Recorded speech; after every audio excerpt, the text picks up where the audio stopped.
Assalamu alaikum everyone. Hope you all are doing great. Very important video and it's called call recap short जिसकी आज हम लोग training attend करेंगे. This is the category which is the actual transcription for the humanity project. इससे पहले कि आप जितनी भी कैटेगरीज पे काम करते हैं according to my point of view वो तमाम तर categories they are not the actually transcription but they are to teach you the basics of a transcription work. उसमें आपको कुछ चीज़ें सिखाई जा रही होती हैं. सबसे इम्पोर्टेंट चीज़ कि अमेरिका की ऑटोमोटिव इंडस्ट्री है क्या, उसमें क्या क्या चीज़ें इंक्लूड हैं, उसमें क्या क्या डिपार्टमेंट्स हैं, कौन सा डिपार्टमेंट किस चीज़ को हैंडल कर रहा है और कौन सी चीज़ कहाँ से हैंडल हो रही है. ठीक है.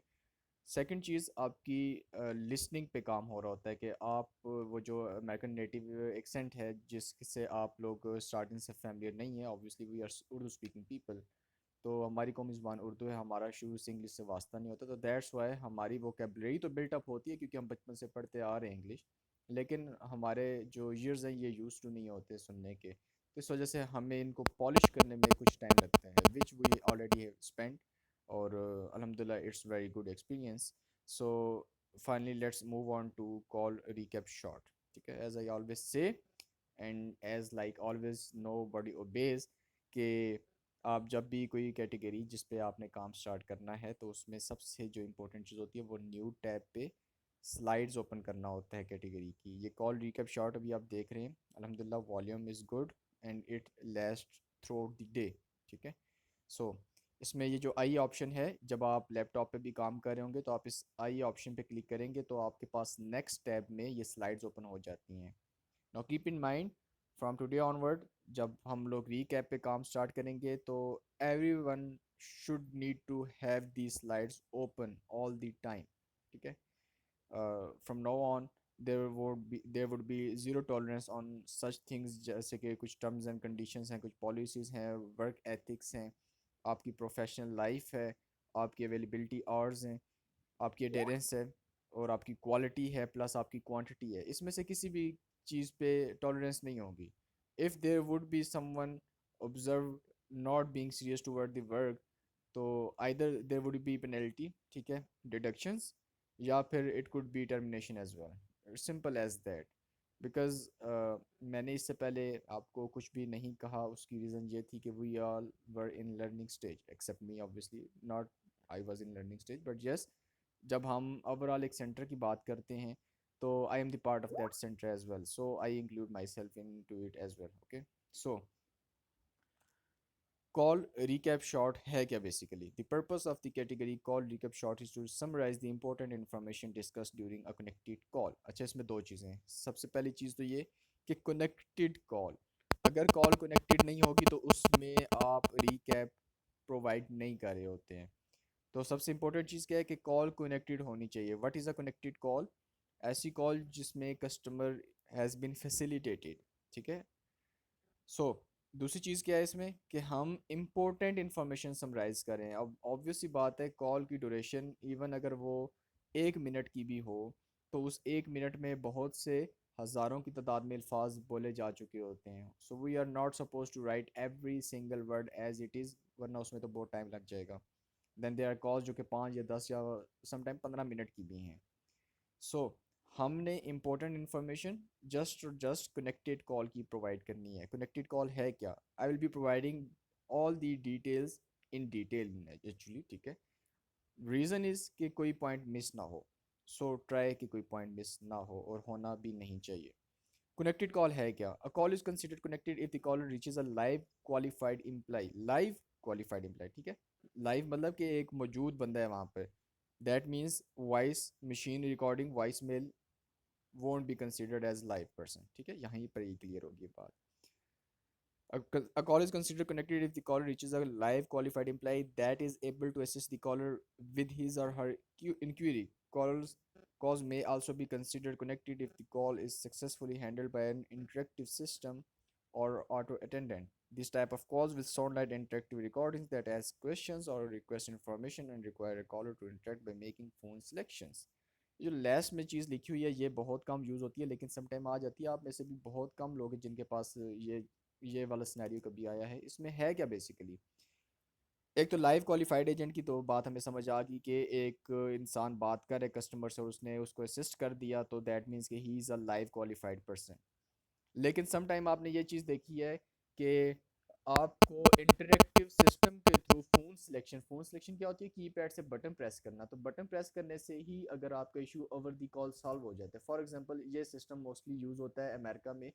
फाइनेंशियल जो इंस्टीट्यूट्स होते हैं, जो आपके लीन होल्डर होते हैं, जो लोन देने वाले, ठीक है, क्रेडिट ब्यूरो जो होते हैं, उनके पास यूजली ये सिस्टम इंस्टॉल्ड होता है कि कस्टमर ने अगर पेमेंट करनी होती है तो बगैर किसी लाइव एजेंट से बात किए हुए वो मशीन पे जो भी इंफॉर्मेशन होती है उन पे अमल करते हैं। For example machine says if you want to make payment through credit card press one, तो कस्टमर वन का बटन प्रेस करेगा, then there would be the recording, please dial your credit card number, उसके बाद customer dial करेगा, उसके बाद आएगा please type your security pin, ठीक है, उसके बाद वो सिक्योरिटी पिन डायल करेगा, उसके बाद आएगा कि please write the amount you want to make a payment with, उसके बाद कस्टमर अमाउंट लिखेगा, उसके बाद होगा कि to confirm this payment press one, customer one press करेगा, उसके बाद वो कहेगा your payment has been successfully processed, thank you for calling, जो भी डीलरशिप का नाम है। तो कस्टमर का कंसर्न सॉल्व होगा, किसी बंदे से बात नहीं की, लेकिन वो जो AI थी, आर्टिफिशियल इंटेलिजेंस आप उसको कह सकते हैं, या वो जो भी वॉइस रिकॉर्डिंग थी उसके अकॉर्डिंग उसने अमल करके अपना इशू सॉल्व कर लिया। तो ये भी कनेक्टेड कॉल कंसिडर होती है। बहुत रेयर स्नैरियो है, नॉट इवन 1%। 1% का मतलब कि 100 अगर कॉल है तो उसमें शायद एक कॉल भी ना आए, ठीक है। सो कनेक्टेड कॉल का आई होप कि आपको समझ आ गया कि कनेक्टेड कॉल कौन सी होगी। जो भी कनेक्टेड कॉल होगी वो हम ट्रांसक्राइब करेंगे, ठीक है। कनेक्टेड और क्वालिफाइड इम्प्लाई को हम अब देख लेते हैं। कनेक्टेड के बाद क्वालिफाइड इम्प्लाई क्या है? An agent that is able, अच्छा यार ये आप इंग्लिश पढ़ सकते हैं खुद भी, और ये वही चीज़ें जो रिपीट हो रही है, लेकिन मैं एक दफ़ा रिफ्रेशर दे देता हूँ आपको सिंपल वर्ड्स में ताकि माइंड में रहे। क्वालिफाइड एम्प्लॉइज एंड एम्प्लॉय जो कि कस्टमर के कंसर्न को सॉल्व कर दे। Sometime he may need to call back to customer to provide information, but if call will be initiated or call will be made by same agent again, then it would be a connected call, ठीक है। वही बंदा जिससे customer call पे उस time बात कर रहा है, थ्रू आउट दी कॉल या कॉल के एंड तक कस्टमर के इशू को सॉल्व कर देता है, या कस्टमर को कहता है कि सर मैं डिटेल्स चेक करके आपको कॉल बैक करता हूँ, तो वो क्वालिफाइड एम्प्लॉई है, ऐसी कॉल ट्रांसक्राइब होगी। अनक्वालिफाइड एम्प्लॉई वो है जो कि कस्टमर के इशू के साथ उसको असिस्ट नहीं कर सकता। For example customer is interested in a car और आगे से एजेंट कह देता है कि sir sales person are busy right now, let me ask someone to call you back, तो ये call you back basically assist करना नहीं हुआ, वो ये कह रहे हैं सिंपली कि सर नंबर दे दे किसी से कॉल बैक करवा देता हूँ। तो कॉल बैक करवाना असिस्टेंस नहीं होती। असिस्टेंस ये होती है कि कस्टमर गाड़ी में इंटरेस्टेड था तो उसकी इन्फॉर्मेशन उसको डिलीवर कर देता वो एजेंट, वो असिस्टेंस ही। कस्टमर की जो प्राइमरी क्यूरी है, वो प्राइमरी क्यूरी सॉल्व होना इज़ आ कनेक्टेड कॉल, ठीक है जी। और क्वालिफाइड एजेंट जो कि उस प्राइमरी क्यूरी को रिजॉल्व करेगा। समटाइम एक कॉल में 3 से 4 एजेंट भी आते हैं, लाजमी नहीं है कि एक ही एजेंट है, बट कॉल के एंड पे एक एजेंट जो कि कस्टमर से बात करे उसने अगर असिस्ट कर दिया है बात करते करते, तो then that person would be qualified agent, और अगर उसने असिस्ट नहीं किया तो फिर वो अनक्वालिफाइड है। लेकिन सम टाइम ऐसे होता है कि एक agent through out the call customer को असिस्ट कर रहा है, उसके बाद फर्दर इंफॉर्मेशन के लिए वो कहता है कि सर मैं किसी से कॉल बैक करवाता हूँ, for example sir let me as sale manager to call you back to provide further information about the rebates, ठीक है। रीबेट क्या होते हैं? जो प्रमोशंस वगैरह होती हैं। लेकिन थ्रू आउट दी कॉल उसने कस्टमर की प्राइमरी क्यूरी वगैरह को सॉल्व किया था। फॉर एग्जांपल कस्टमर स्टार्टिंग में आया, उसने गाड़ी की अवेलेबिलिटी पूछी, एजेंट ने कंफर्म कर दी कि सर गाड़ी अवेलेबल है। कस्टमर ने उसके बाद उसके फीचर्स वगैरह पूछने शुरू करता है या प्राइस वगैरह पूछता है, वो इन्फॉर्मेशन एजेंट डिलीवर करता है। उसके बाद एक additional information, for example customer कहता है क्या ये गाड़ी सन रूफ के साथ भी आती है, वो चीज़ एजेंट को कंफर्म नहीं है, या कोई भी एक एडिशनल इन्फॉर्मेशन एजेंट को कंफर्म नहीं है और उसके लिए वो कॉल बैक करवा रहा है, तो उस सिनेरियो में ये कॉल हम क्वालिफाइड एजेंट ही कंसीडर करेंगे, क्योंकि उस एजेंट ने असिस्ट किया है थ्रू आउट दी कॉल। उस कॉल को ऐसे नहीं करना कि वो अनक्वालिफाइड करके उसको आप टाइप ही ना करें, क्योंकि उस कॉल पे प्राइमरी कंसर्न कस्टमर का सॉल्व हो चुका है, एडिशनल इन्फॉर्मेशन के लिए कॉल बैक करवाई जा रही है, ठीक है। So do not mix it up, आप इन कॉल्स को स्किप नहीं कर सकते, you have to listen to these calls properly, and client is paying handsome amount for these calls, so yes, there won't be such thing like अच्छा इसमें तो हमें 1 या 2 रुपए मिले तो हम 1 या 2 रुपए के लिए पूरी कॉल सुनने बैठ जाएं, इट्स नॉट लाइक दैट, ठीक है। पेड प्लान या वो सारी चीज़ें मैं कंटेक्ट में आपके साथ शेयर करूंगा। The time was very much short, so फिलहाल पहले मैं आपके लिए ये रिकॉर्डिंग वीडियो बना रहा हूँ ताकि आप इसको देख लें। Mean while I will be doing that paper work kind of thing, ठीक है। सो वॉइस मेल अगर आ जाती है तो वो भी अनक्वालिफाइड एम्प्लॉय ही कंसिडर होती है, चाहे वॉइस मेल पे मैसेज छोड़ा है, वॉइस मेल पे मैसेज नहीं छोड़ा, वॉइस मेल फुल थी, whatsoever was the scenario in a voice mail. Voice mail connected call, sorry, voice mail qualified agent consider नहीं होती because it's not a live person, ठीक है। Not connected call, not connected call क्या है? If a caller does not reach a live qualified employee that is able to help the caller with his or her inquiry then the call is considered not connected. If a call is not connected, please fill out the first and second field with NA।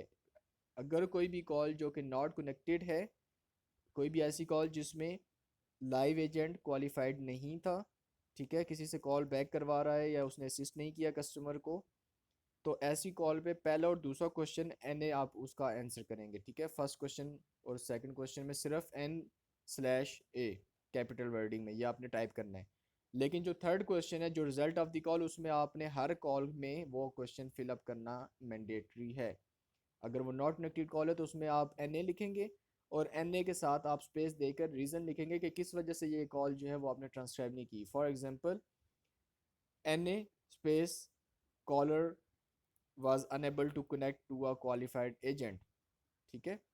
NA/caller reached a voicemail and never connected to a qualified agent। Basically वो last line जो है आपकी वो define करी होगी कि इस call पे क्या हुआ है जिसकी बेस पे आपने ये NA सेलेक्ट किया है, ठीक है। ओके, रिकैप में स्टेप्स हैं, उन स्टेप्स को हमने फॉलो करना है। स्टेप 1 क्या है? Complete the first sentence with a short summary of the caller's main purpose for calling, ठीक है। अच्छा, आपके पास 3 क्वेश्चंस हैं, मैंने आपके साथ स्क्रीनशॉट शेयर किया था कॉल रिकैप शॉर्ट का। तो आपने वो 3 जो क्वेश्चंस हैं उनमें एक चीज़ होती है prefix. What is a prefix? Prefix is something जो कि पहले से ही फिक्स कर दी जाती है, which you can never change, उसमें कोई चेंजिंग नहीं कर सकते हैं आप। तो ऊपर एक क्वेश्चन लिखा हुआ है, वो जो क्वेश्चन है बेसिकली वही आपका नीचे, उसके नीचे एक प्रीफिक्स है, ठीक है। क्वेश्चन और साथ प्रीफिक्स में डिफाइन कर देता हूँ आगे। आपने जो प्रीफिक्स है उस प्रीफिक्स से आगे सेंटेंस कंप्लीट करना होता है, ठीक है। आपने पूरा सेंटेंस नहीं लिखना होता है। मैं डिफाइन कर देता हूँ, डोंट जस्ट गेट कंफ्यूज्ड। सिर्फ और सिर्फ आप इस चीज़ को ऑब्जर्व करें कि what I am trying to convey to you, और what has been written in this overall note, ये जो आपकी स्लाइड है, ताकि उसके अकॉर्डिंग आप एक्ट कर सकें। सो do not provide the start of the sentence. The first portion of the sentence is provided for you and it reads the customer was calling to। ये जो the customer was calling to है, ये prefix है first question के answer का। That means कि आप कोई भी सेंटेंस जो स्टार्ट करेंगे वो ग्रामेटिकल पॉइंट ऑफ व्यू से इस सेंटेंस को मैच कर रहा होगा, ठीक है। एग्जाम्पल देख लेते हैं। एग्जाम्पल है, we provide the customer was calling to, ये ऑलरेडी हमने आपको प्रोवाइड किया हुआ है। आपने इसको कैसे स्टार्ट करना है? For example, it was a service call, customer ने ऑयल चेंज की अपॉइंटमेंट सेट करनी थी और उसके पास फोर्ड एस्केप गाड़ी है। तो आपने इस सेंटेंस को क्या करना है? The customer was calling to लिखा हुआ है, आगे आपने जो नीचे आपके पास बॉक्स आ रहा है आंसर करने को, उसमें आपने लिखना है schedule and oil change. To भी नहीं लिखना कि to schedule and oil change, क्योंकि टू ऑलरेडी लिखा हो। जब मैं आपके ऑडिट्स कर रहा हूँ ना, अगर आप कोई वर्ड 2 दफ़ा लिखते हैं ना, फॉर एग्जाम्पल मैं एक एग्जाम्पल कोड करता हूँ, आपके पास लिखा हुआ the customer was calling to, अब आप नीचे आंसर लिखते हैं the customer was calling to schedule and oil change appointment for his Ford Escape. तो मैं जब आपकी ऑडिट करूँगा, जब मेरे पास जो मैनेजर पोर्टल में आपकी डिटेल्स आ रही होंगी वो इस तरह से लिखी होंगी, the customer was calling to schedule an oil change appointment for the Ford Escape। ये कंप्लीट सेंटेंस लिखा गया। दैट मीन्स के वो प्रीफिक्स भी आ गया और वही चीज़ आपने दोबारा भी टाइप कर दी। एक तो आपने सेंटेंस की सारी खूबसूरती ख़राब कर दी, ठीक है। सेकंड, आपने वो जो इंस्ट्रक्शन थी उसको ओबे नहीं किया। थर्ड, आपने अपना टाइम वेस्ट कर दिया। वैसे जो थर्ड वाला ऑप्शन है वो फर्स्ट पे आना चाहिए कि सबसे मेन चीज़ तो आपका टाइम है। Time is money in this transcription job. जो बंदा इस कंसेप्ट को अंडरस्टैंड नहीं करेगा, he can never be a good transcriptionist. चाहे उसकी कितनी अच्छी लिसनिंग है, चाहे उसकी कितनी ही कोई कैलिबर है काम करने का, but if you are not understanding this concept that the time is money, time is directly proportional to money in transcription work, तो इस चीज़ को सबसे पहले अंडरस्टैंड करें। आप लोगों के टारगेट्स इस वजह से कवर नहीं होते हैं, आप लोगों के टाइटल इस वजह से रह जाते हैं, और आप लोग अच्छी सैलरी इस वजह से नहीं बना सकते, because you do not actually value the time you are spending on the project, the time you are spending each and every night, कि पूरी रात जागने के बाद भी if you are not making any money, it's your own fault. ठीक है, सो आपने चीज़ों को प्रिसाइज करना है, ठीक है। इंग्लिश में एक प्रेसी राइटिंग एक आर्टिकल हुआ करता था। I personally never been through English grammar, लेकिन उस ग्रामर में मुझे इतना मालूम है कि एक प्रेसी writing kind of their is a thing, और उसमें आपको सिखाया जाता है कि किस तरह से आपने लॉन्ग सेंटेंसेस को शॉर्ट करना होता है। क्योंकि जब आप कन्वर्सेशन कर रहे हैं तो एक सेकंड में भी इंसान बहुत से लफ्ज़ बोल जाते हैं, एक मिनट में तो बहुत ज़्यादा अल्फाज बोले जा चुके होते हैं, लेकिन जब आप उसको टाइप करते हो तो ऑब्वियसली अगर हर एक चीज़ लिखना शुरू कर दोगे तो it gonna take like a decade to you for you to like provide information, ठीक है। तो आपने प्रेसी राइटिंग यूज़ करनी है। The customer was calling to inquire about availability on a 2021 Honda Accord. The customer was calling to confirm pricing for a Toyota Corolla. ठीक है, समझ आ रही बात?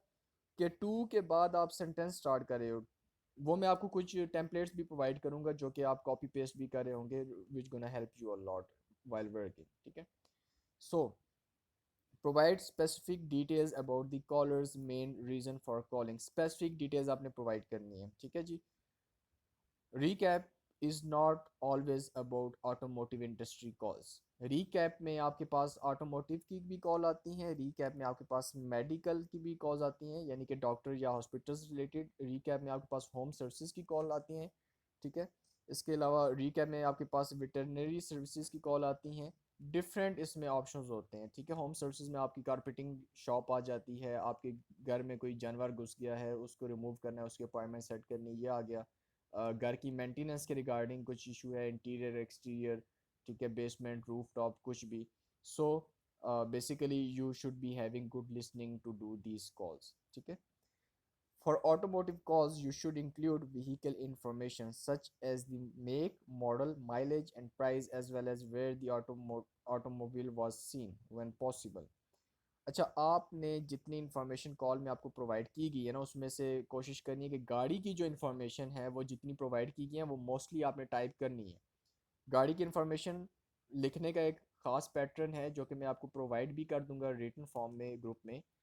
पैटर्न क्या है उसमें, सबसे पहले गाड़ी का कलर आता है, और कलर का पैटर्न क्या होता है कि कलर में सबसे पहले आपका एक्सटीरियर कलर होता है, उसके बाद इंटीरियर कलर होता है, उसके बाद आपकी गाड़ी का ईयर आता है कि कौन से ईयर की गाड़ी है। ईयर के बाद आपके पास गाड़ी का मेक एंड मॉडल आता है, ठीक है। मेक क्या होता है, मैन्युफैक्चरिंग ब्रांड, कौन सी ब्रांड की गाड़ी है। मेक के बाद मॉडल क्या होता है कि वो उस ब्रांड का मॉडल कौन सा है। अब होंडा इज़ अ ब्रांड, ठीक है। अब हर होंडा की हर गाड़ी को आप होंडा तो नहीं कहेंगे यार ये भी होंडा कार है, ये भी होंडा कार है। आप कहोगे यार ये होंडा एकर्ड है, ये होंडा सिविक है, ये होंडा सिटी है, इस तरह से आपने नाम रखे हैं, ठीक है। तो मेक एंड मॉडल, मॉडल के बाद यूजली कस्टमर ट्रिम लेवल भी बताते हैं। ट्रिम लेवल होता क्या है ये भी मैं थोड़ा सा एक्सप्लेन कर दूँ। सम टाइम आपने ये कॉल्स करते हुए ट्रांसक्रिप्शन में सुना होगा, I am interested in a Toyota Corolla E XL model, या फिर वो कहता है I am interested in Toyota Corolla SL model, ठीक है। तो ये जो एस एल या ई एक्स एल है ये बेसिकली ट्रिम लेवल्स होते हैं। और ट्रिम लेवल्स क्यों होते हैं, इन ट्रिम लेवल्स की बेस पे गाड़ी में फीचर्स आते हैं। फॉर एग्जांपल एक होंडा सिटी गाड़ी है पाकिस्तान में 2020 मॉडल, जो कि फॉर एग्जांपल 30 लाख की है, और फिर वही होंडा सिटी नई गाड़ी 2020 मॉडल आती है 32 लाख की, फिर सेम वही गाड़ी 2020 मॉडल होंडा सिटी आती है 35 लाख की। नाउ द क्वेश्चन इज कि इन तीन गाड़ियों में प्राइस डिफरेंस क्यों है, हालांकि ईयर भी सेम है, गाड़ी भी सेम है, तीनों गाड़ियाँ न्यू भी है, सारा कुछ। तो डिफरेंस इस वजह से है कि वो जो 30 लाख वाली है उसमें 32 लाख वाली गाड़ी वाले फीचर्स नहीं होंगे, और जो 32 लाख वाली उसमें 35 लाख वाली गाड़ी के फीचर नहीं होंगे। 30 लाख वाली में 35 लाख वाली गाड़ी के फीचर्स नहीं होंगे, ठीक है। जो बंदा 30 लाख में गाड़ी ले रहा है उसमें उसको बेसिक इन्फॉर्मेशन मिल रही है, क्वाइट पॉसिबल उसको सन रूफ ना मिले, क्वाइट पॉसिबल कि उसको 360 डिग्री कैमरा ना मिले, क्वाइट पॉसिबल कि उसको सेटेलाइट रेडियो ना मिले, क्वाइट पॉसिबल कि उस गाड़ी में लेदर इंटीरियर डिज़ाइनिंग नहीं होगी, ठीक है। अब कोई जो गाड़ी का इंटीरियर होता है, यू माइट हैव सीन कि कुछ गाड़ियों का लेदर इंटीरियर है, कुछ गाड़ियों पे जो है वो फैब्रिक टाइप एक मटेरियल होता है, then there are few cars जिसमें क्लॉथ मटेरियल होता है। एब्रोड में दो ही यूज़ हो रहे होते हैं, एक क्लॉथ होता है और एक लेदर इंटीरियर होता है, और एक सेमी लेदर होता है जिसमें कुछ पार्ट्स क्लॉथ होते हैं और कुछ पार्ट्स जो है वो लेदर होते हैं। तो जो हाईएस्ट ट्रिम होता है ना, जो सबसे अबव ट्रिम होता है, उसको कहते हैं एडवांस मॉडल। तो जो आपका एडवांस या एक्सक्लूसिव मॉडल है या प्रीमियम मॉडल जिसको आप कह लें, तो उसमें आपको सारे फीचर्स मिलते हैं जो प्रीमियम होते हैं। For example satellite radio connectivity मिल रही है, जीपीएस मिल रहा है, नेविगेशन है, लेदर इंटीरियर है, सीट पोस्टिंग अच्छी हुई है, डिफरेंट फीचर्स। आई होप कि आपको ये पॉइंट समझ आ गया होगा। ठीक है, मैं इतना ज़्यादा इसको डिटेल में नहीं लेके जा रहा। तो आपने गाड़ी का कलर, मेक मॉडल, उसके बाद ट्रिम, और उसके बाद जो भी इंफॉर्मेशन मजीद प्रोवाइड की गई है, लाइक माइलेज अगर प्रोवाइड कर दी या प्राइस इंफॉर्म कर दी, तो ये मेंशन करनी है। मेन जो कंसर्न है कॉलर का, वो आपने कभी भी मिस नहीं करना। फॉर एग्जांपल कस्टमर कहता है कि मैंने 2020 होंडा एकॉर्ड ऑनलाइन देखा, I want to inquire about the price. ठीक है, तो अब मेन कंसर्न कस्टमर का क्या है इस कॉल में, कि प्राइस उसने पूछना है। हाँ, उसके बाद हो सकता है कॉल में और भी बहुत सी चीज़ें पूछे कि अच्छा इस कॉल में, अच्छा इस गाड़ी में सन रूफ है, इस गाड़ी में कलर कौन कौन से हैं, वो चीज़ें आपकी सेकेंडरी हो जाएंगी। प्राइमरी मेन कंसर्न उसका प्राइस इंफॉर्मेशन थी। तो आपने लिखना है पहले क्वेश्चन में, the customer was calling to inquire about a 2020 Honda Accord and wants to confirm price. ठीक है, या सिंपली इतना लिख दे, customer was calling to confirm price on a 2020 Honda Accord, या black 2020 Honda Accord E XL. जो गाड़ी की इन्फॉर्मेशन है प्लीज़ वो मिस नहीं कीजिएगा। ठीक है, गाड़ी के लिए मैं आपको लिस्ट पहले सेंड की थी, दोबारा फिर सेंड कर देता हूँ। गाड़ियाँ गूगल से सर्च कर सकते हैं, फिर भी कोई नाम समझ नहीं आ रहा तो आपने वर्ड पिक करना है कि यार वो वर्ड उसने क्या बोला है, और उसके अकॉर्डिंग मुझसे आपने पूछ लेना है कि इस नाम की कोई गाड़ी एग्जिस्ट करती है। ऐसा ना हो कि, अच्छा कुछ लोग ये भी मिस्टेक करते हैं, इट्स अ फनी थिंग, कि लोग जो समझ आया ना नाम, उसको एज इट इज़ ही लिख दिया। सम टाइम आप देखिए, गूगल जो है ना, बेसिकली गूगल कोई इंसान नहीं है, Google is a search engine optimisation. तो इसमें आप सम टाइम कुछ भी लिख देंगे ना गूगल में, तो मोस्ट ऑफ द टाइम वो आपको सर्च रिजल्ट कुछ ना कुछ दे देगा। अब जो गाड़ी बनी हुई नहीं है ना, जो एग्जिस्ट नहीं भी करती, उसका भी नाम आप उल्टा सीधा लिख देना, गूगल आपको एक गाड़ी निकाल के दे देगा, और फिर आप उस चीज़ पे आर्ग्यू करेंगे कि सर गूगल ने तो बता दी थी गाड़ी, मैंने गाड़ी भी देखी है, सर मैंने गाड़ी भी देख ली है, उसमें डिफरेंट कलर्स भी मैंने देख लिए, गाड़ी भी बड़ी ज़बरदस्त थी। बट इन एक्चुअल वो कोई और गाड़ी होती है। जब आप उसको क्लिक करते हैं ना इमेजेस में जाके, तो नीचे उसके डिस्क्रिप्शन में लिखे आ रहे होते हैं नेम्स। तो आपने एक तो स्पेलिंग का खास ख्याल रखना है। स्पेलिंग एक तो गाड़ी के नाम की आप बहुत चेंजिंग लिख देते हैं। गाड़ी के नाम कंफर्म कर लेने ग्रुप में, जब भी डाउट हो, जो कि नेम लिस्ट में अवेलेबल नहीं है। वैसे जो मैंने आपको लिस्ट प्रोवाइड किया है उसमें 90 to 95% कार्स के नेम्स वगैरह अवेलेबल हैं, ब्रांड के साथ लिखे हुए हैं, बैक पे ब्रांड लिखी हुई है और आपकी गाड़ियों की लिस्ट में नेम लिखे हुए हैं। तो आई होप कि वहाँ से आपका इशू सॉल्व हो जाएगा। हाँ, 5 से 10% का जो भी फ़र्क रह जाता है वो हमेशा ही रह जाता है। तो उसके लिए हमारे पास ग्रुप चैट है जिसमें आप इंक्वायरी करेंगे कि सर इस नाम की भी फ़लानी ब्रांड की कोई गाड़ी है, तो वो मैं आपको कंफर्म कर दूंगा। ठीक है, गूगल से अगर सर्च करते हैं तो अपनी सर्चिंग को भी इंसान टाइम के साथ इम्प्रूव करते हैं, आपकी ब्राउजिंग जो होती है उसको भी आप टाइम के साथ इम्प्रूव करते हैं। इट्स ऑल्सो टेक्निक कि आपने इंटरनेट पे कोई चीज़ सर्च कैसे करनी है। ठीक है, sometime if people want to watch online movies, तो अगर ऑनलाइन मूवीज़ की बहुत सी वेबसाइट्स अवेलेबल नहीं है, there are only a few website, और फिर उन पे एड्स बहुत से होते हैं, लेकिन जिसने देखनी होती है वो ढूंढ लेते हैं। ठीक है, so if you are not having Netflix and if you want to watch online streaming of a movie, तो वो आप ढूंढ लेते हैं। तो जस्ट लाइक दैट, अगर आप काम कर रहे हैं तो ऑनलाइन सर्च करने के देयर आर डिफरेंट वेज। ठीक है, आप डीलर कोई डीलरशिप ओपन करके तो उनकी लिस्ट देख सकते हैं कि यार ये डीलरशिप है टोयोटा की, तो टोयोटा की कौन कौन से वेरिएंट्स हैं, कौन कौन सी गाड़ियाँ होती हैं। तो गूगल में भी एक तरीका कार है सर्च करने का, which I am gonna teach you obviously. ठीक है, but the point to conclude here is that do not try to make wrong attempts, because nothing goes unnoticed. जब आपको कोई, चाहे कोई भी क्लाइंट है, वो आपको अगर पे करे तो obviously he is paying you for the right kind of work you are doing, so try not to make it wrong. ठीक है,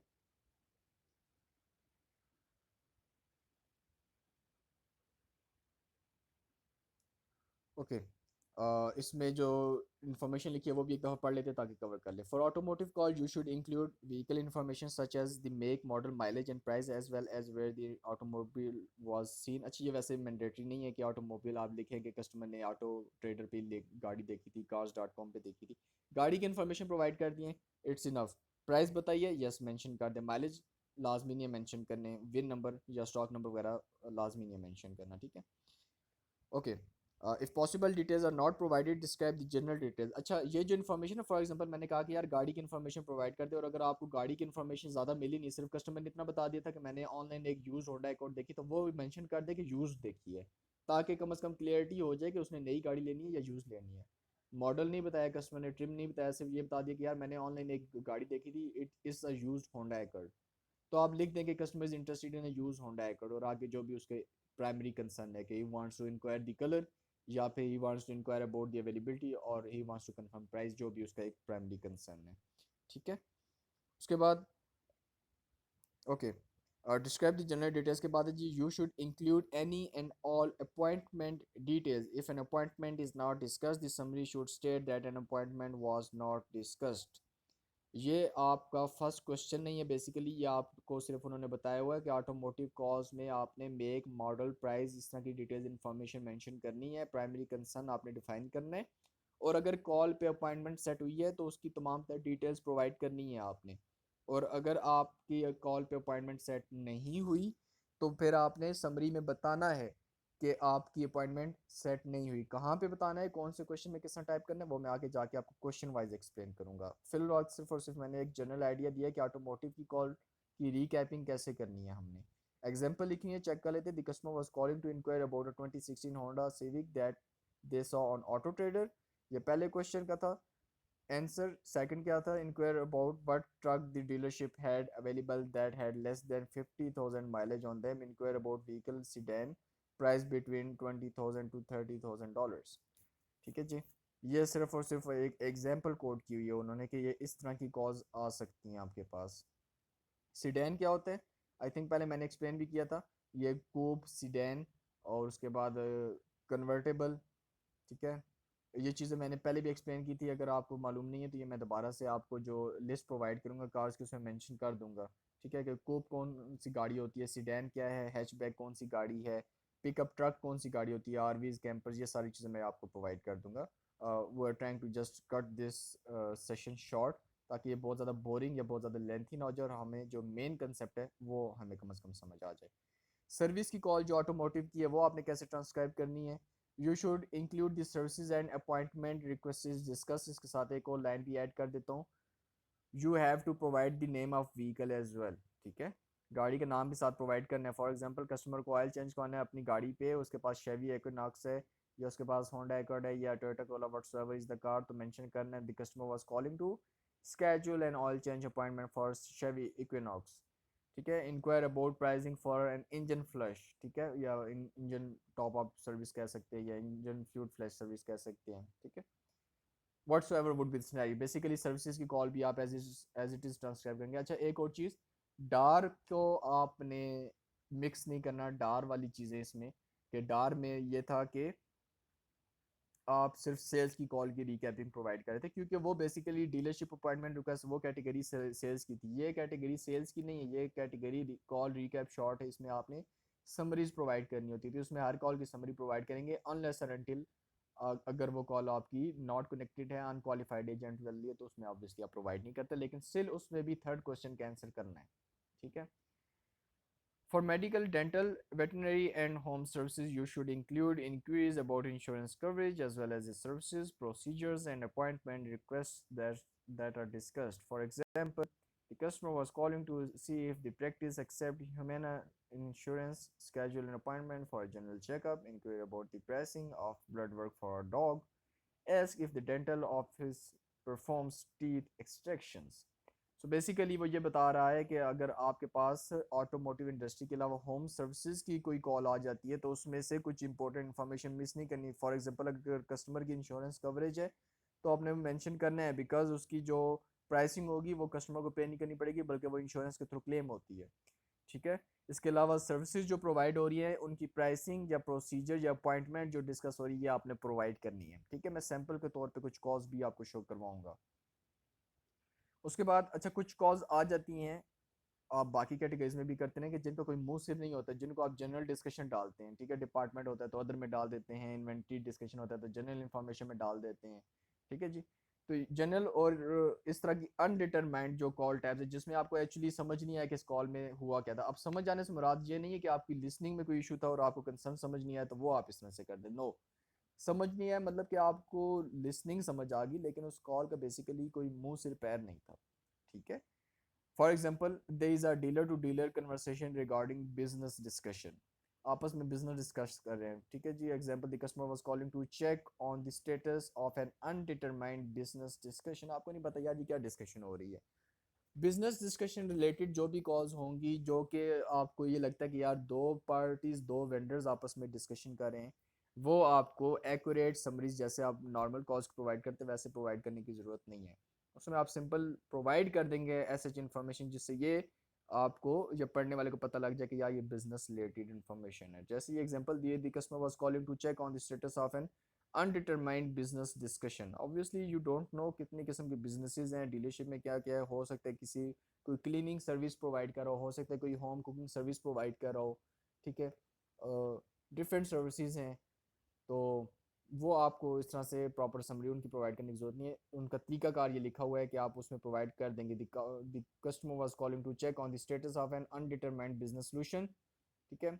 एज उसके बाद है जी, as if previously scheduled appointment is still set for Saturday at 11 AM। अच्छा, ये जो second option है इट्स अ बिट इम्पोर्टेंट। जैसे हम डिपार्टमेंट में कुछ कॉल्स करते थे कि कस्टमर कहते हैं कि यार मैंने अपॉइंटमेंट रीशेड्यूल करनी है। अब उसमें ना तो आपको एजेंट का डिपार्टमेंट पता था, ना आपको ये पता था कि कस्टमर की अपॉइंटमेंट किस चीज़ की थी, और कुछ लोग सीधा उठा के उसको सर्विस में डाल देते हैं, तो ऐसा नहीं करना। अपॉइंटमेंट सेल्स की भी होती थी, अपॉइंटमेंट जो है वो बॉडी शॉप की भी होती थी, सर्विस की भी ऑब्वियसली होती थी, लेकिन हर कॉल सर्विस की अपॉइंटमेंट नहीं होती। तो जनरल डिस्कशन में फॉर एग्जांपल कस्टमर ने सिर्फ अपॉइंटमेंट कंफर्म की है कॉल में अपनी, लेकिन हमें पता नहीं है कि वो अपॉइंटमेंट थी किस चीज़ की, तो वो आप जनरल इंक्लूड कर रहे हैं। ऑप्शंस तो नहीं हमारे पास आ रहे कि वो उसमें मतलब कि वो कोई आपने टिक करना है, लेकिन आप वो जो समरी प्रोवाइड करें वो आपने थोड़ी उस हिसाब से प्रोवाइड करनी है कि कम से कम समरी पढ़ के अगले बंदे को कॉल सुनने की ज़रूरत ना पड़े, उसको समरी पढ़ के समझ आ जाए कि इस कॉल में क्या हुआ है। अगर आप समरी ही इस तरह की टाइप करें कि वो गुछ मुछ सारी हुई हुई है आपस में मिक्सड अप है, तो अगले बंदे को फिर होगा कि यार ये पता नहीं इस बंदे ने क्या लिखा है, जब मैं जाके कॉल सुनूं पता लगे कि कॉल पे जनाब वो सेल की डिस्कशन थी, समरी आपने जनाब वो प्रोवाइड की बिजनेस डिस्कशन की। तो these are fake bogus calls, these won't be tolerated, इन पे डिडक्शंस होंगी, ठीक है। आपकी कोई भी कॉल मार्क होती है उसमें डिडक्शंस होंगी, वो मैं अप्लाई करूंगा, because without deductions what I have observed is nobody works actively. Actively कोई भी काम नहीं कर रहा था, बिकॉज दे नो चलो यार गलती भी होगी तो क्या है, बस वो बता देंगे गलती है। No, it's not like that.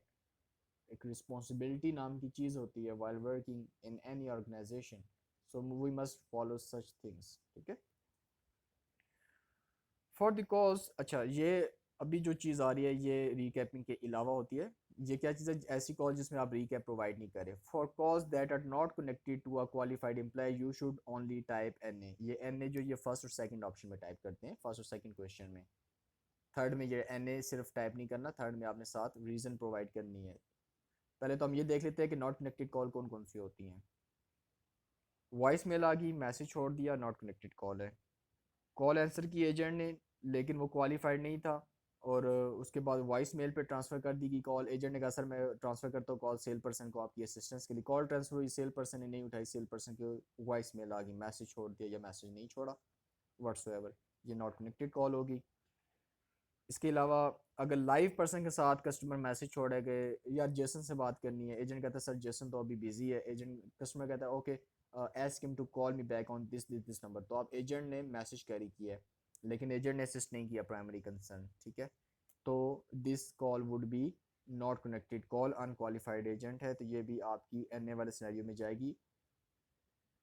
उसके बाद बिजनेस ग्रीटिंग, अच्छा ये सारी वही चीज़ें हैं कि अगर कॉल पे शुरू से लेकर एंड तक म्यूज़िक चल रहा है या ऑटो अटेंडेंट चल रहा है, किसी बंदे ने कॉल असिस्ट नहीं की, या आपकी ऑन होल्ड कॉल ड्रॉप हो गई, या वॉइस मेल आ गई, पहले कस्टमर असिस्ट हो रहा था फिर वॉइस मेल आ गई असिस्ट नहीं हुआ, कॉल एंड हो गई, तो वो कॉल भी आपकी नॉट कनेक्टेड में जाती है। अच्छा यहाँ पे दो से तीन चीज़ें जो कि डाउट होते हैं कुछ लोगों को, वो मैं क्लियर कर देता हूँ।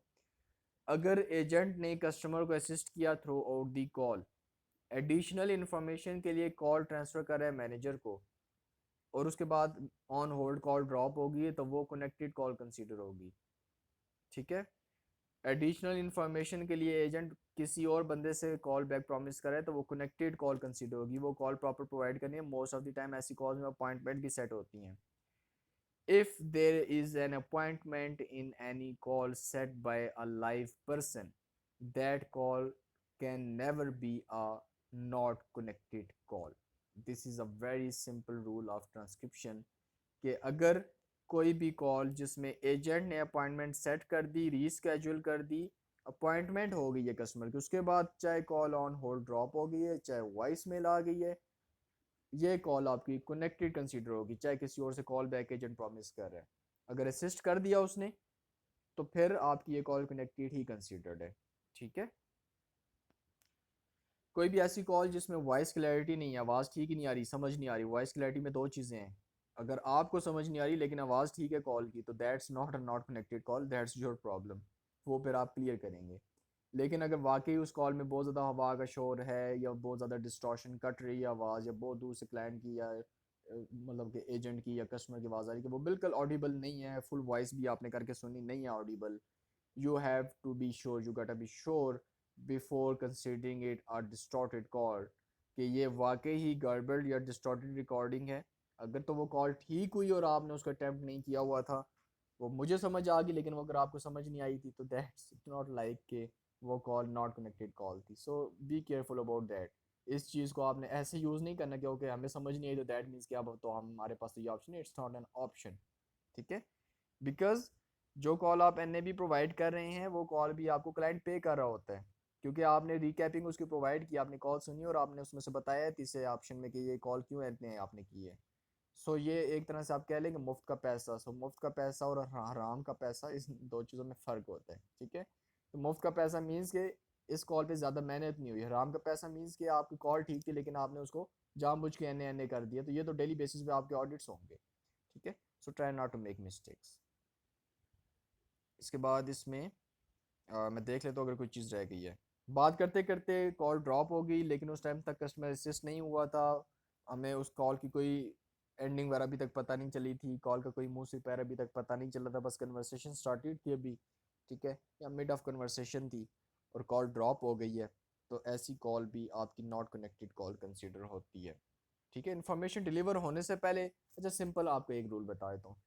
इन्फॉर्मेशन कस्टमर की प्राइमरी क्यूरी के रिगार्डिंग डिलीवर होने से पहले पहले अगर कॉल ऑन होल्ड ड्रॉप होगी, वॉइस मेल आ गई, कॉल बात करते करते एकदम ऑफ होगी या ऐसा कुछ हो गया, तो वो कॉल आपकी नॉट कनेक्टेड है। लेकिन अगर प्राइमरी कंसर्न कस्टमर का सॉल्व हो चुका है, उसके बाद अगर ऐसा कोई सिनेरियो हो रहा है तो वो कनेक्टेड कॉल है। ठीक है। Simple rule. एक दफ़ा आप स्लाइड ज़रूर पढ़ लेंगे। ठीक है। ताकि इसमें से अगर कोई चीज़ रह गई है तो वो आप मुझसे क्वेश्चन भी कर सकते हैं। बाकी इसमें मेरा नहीं ख्याल कोई चीज़ ऐसी रह गई है। वॉइस मेल का मैंने बहुत सिंपल वर्ड में क्लियर कर दिया कि वॉइस मेल पे चाहे मैसेज छोड़ा, मैसेज नहीं छोड़ा, वॉइस मेल फुल थी, whatsoever was the scenario, voice mail है। और अगर उस वॉइस मेल के आने से पहले पहले कस्टमर असिस्ट नहीं हुआ था तो फिर वो नॉट कनेक्टेड कॉल है। बहुत सी ऐसी कॉल है जो स्टार्टिंग में वॉइस मेल आ जाती है, वो तो clear he not connected call है। लेकिन बहुत सी ऐसी कॉल है जो स्टार्टिंग में एजेंट कन्वर्सेशन कर रहा है, उसके बाद कॉल ट्रांसफर करता है और वो वॉइस मेल पे चली जाती है, तो उन कॉल्स को पे अटेंशन कीजिएगा कि वो कस्टमर को असिस्ट किया गया था और एडिशनल इन्फॉर्मेशन के लिए कॉल ट्रांसफर हुई है, या वो वैसे ही किसी से बात करवाने के लिए कॉल ट्रांसफर हुई है। Act accordingly. कोई चीज़ समझ नहीं आई तो प्लीज़ नोट इट डाउन, और इस ट्रेनिंग के बाद do ask me. The details provided should be contained within one sentence. Additional sentences may be used. अच्छा ये चीज़ मैंडेटरी नहीं है। Okay. The most important thing, use proper spelling and punctuation. ठीक है। ग्रामेटिकल प्रॉपर यूज़ करना है आपने, spellings proper होने चाहिए। ऐसे स्पेलिंग नहीं लिख देने के वो एक कोई नई गाड़ी आप बना दें। ठीक है। ऐसा नहीं करना। स्टेप 2। ओके।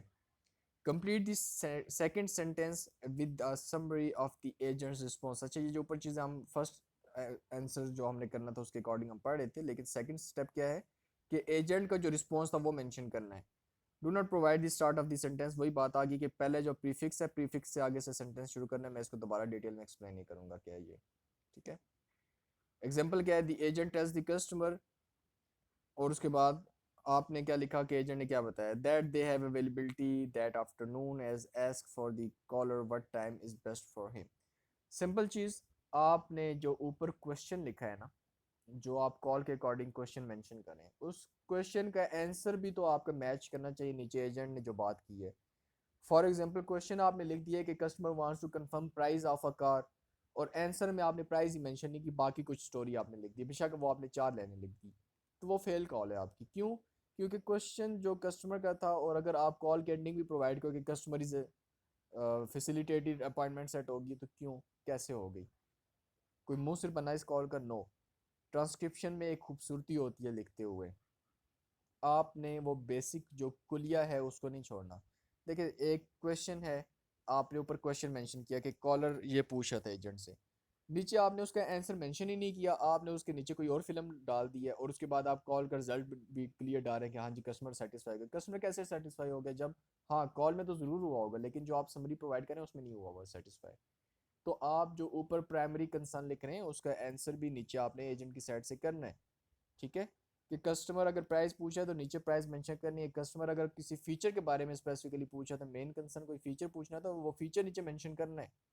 ऐसा ना हो कि आप कहेंगे चलो यार इस पूरी कॉल में से मुझे जो लाइन समझ आ गई है कस्टमर की वो मैं मेंशन कर दूं, जो लाइन मुझे एजेंट की समझ आ गई बस मैं वो मेंशन कर दूं, और कॉल रिजल्ट बस लिख देता हूँ मैं कि अपॉइंटमेंट सेट हुई है कुछ भी। तो इस तरह से नहीं करना है, ठीक है?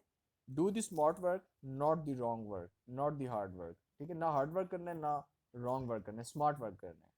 स्मार्ट वर्क क्या है? कि आप पूरी कॉल में से सारी चीज़ें नहीं लिख रहे हो, आप इंपॉर्टेंट चीज़ लिख रहे हो। ठीक है, हार्ड वर्क क्या है? कि आप बहुत ज़्यादा इन्फॉर्मेशन एडिशनल प्रोवाइड करें। एडिशनल इन्फॉर्मेशन प्रोवाइड करने पे मसला कुछ भी नहीं है, मसला सिर्फ ये है कि आप अपना टाइम वेस्ट कर रहे हो। जब आप अपना टाइम वेस्ट कर रहे हो, you are losing the money. और जब आप अगर पैसे बनाने के बजाय पैसे आपके जा रहे हैं तो फिर तो फ़ायदा ना हुआ काम करने का। ठीक है, it's a very simple thing. जब आप करना स्टार्ट करेंगे it would be like a piece of cake, लेकिन अभी आपको ट्रेनिंग में इतनी डिटेल इस वजह से कन्वे की जा रही है ताकि कोई मिस्टेक ना हो। It's better to make notes besides. Same चीज़ लिखी हुई है कि आपने स्पेसिफिक डिटेल्स प्रोवाइड करनी है, कोशिश करें कि एक सेंटेंस में आंसर हो जाए, एडिशनल हो जाए तो कोई मसला नहीं है। ठीक है, प्रॉपर स्पेलिंग पंचुएशन है। उसके बाद तीसरी जो चीज़ है वो आपका रिजल्ट ऑफ द कॉल है, जो तीसरा स्टेप है। Complete the third sentence with a short summary of the call concluded. You do not need to provide the prefix. ठीक है जी, प्रीफिक्स प्रोवाइड नहीं करना, आगे आपने कंसर्न लिखना है।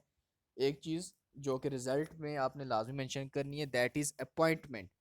चाहे कॉल पे अपॉइंटमेंट सेट हुई है, चाहे कॉल पे अपॉइंटमेंट सेट नहीं हुई, वो आपने प्रोवाइड करनी है। फॉर एग्जांपल, रिजल्ट में क्या है जी?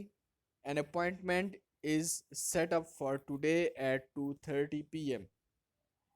Appointment discussed but not set up, customer is satisfied.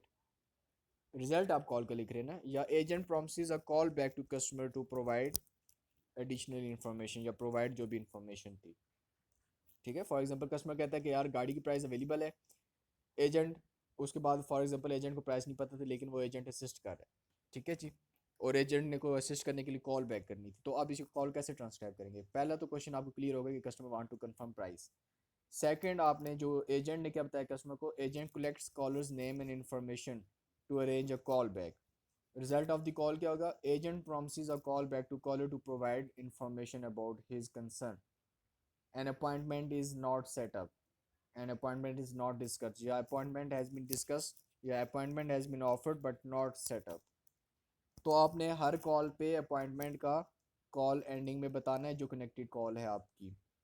ठीक है, अब ऑब्वियस सी बात है, वॉइस मेल अगर आपके पास आ गई तो वॉइस मेल पे तो आप नहीं बता रहे ना, वॉइस मेल पे तो अपॉइंटमेंट की कोई बात नहीं हो सकती, तो वॉइस मेल पे आप एन ए करके जो लास्ट एन ए उसके साथ लिख रहे हैं कि customer never connected to a live qualified agent. ये मैं आपको कुछ डिटेल्स, एक तो मैं टेम्पलेट आपको सेंड करूंगा, इसके अलावा मैं आपको कुछ कॉज दिखाऊंगा ताकि आपको एक एटलीस्ट एक आइडिया हो कि किस तरह से आपने समरीज लिखनी है। ठीक है,